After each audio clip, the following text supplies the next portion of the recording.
एक छोटी सी 6 साल मासूम बच्ची सड़कों पर टिश्यू पेपर्स बेच रही थी। चेहरे पर मुस्कुराहट लिए ये इधर से उधर फुदकती फिर रही थी।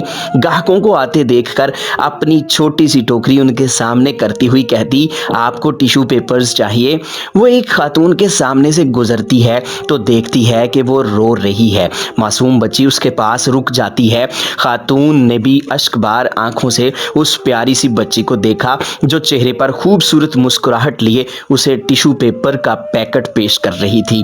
उसने अनजाने में टिश्यू पेपर निकाला और अपनी आंखों से आंसू पूछने लगी। उसने अपने पर्स से टिश्यू पेपर्स की कीमत निकाली और बच्ची को देने के लिए देखा तो वो जा चुकी थी। वो छोटी सी मुस्कुराती हुई बच्ची इसे बहुत अच्छी लगी। थोड़ी दूर एक खाली बेंच पड़ा था। वो खातून वहां जाकर बैठ गई, कुछ सोचा और फिर अपने मोबाइल से अपने खामद को मैसेज किया, मैं अपने किए पर नादिम हूँ। जो कुछ हुआ मुझे इस पर अफसोस है, आप जाने दें, आपका मौक़िफ़ दुरुस्त है। उसका खामद एक होटल में परेशान हाल बैठा था कि उसे बीवी का ये खुशगवार पैगाम मिला।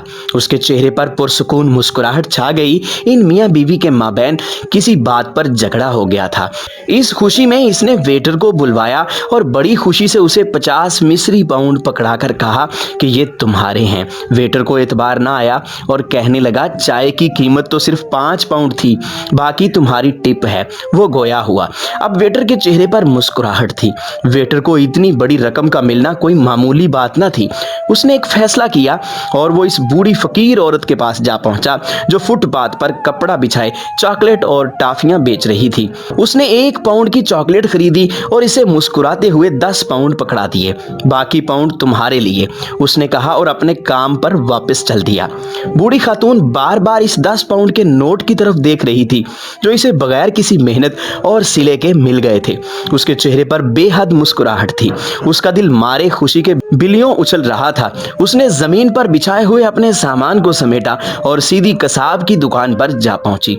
उसे और उसकी पोती को गोश्त खाए कितनी मुद्दत गुजर चुकी थी। उनका गोश्त खाने को जी चाहता था मगर उनके वसाइल इजाजत नहीं देते थे। आज उनकी ख्वाहिश पूरी हो रही थी।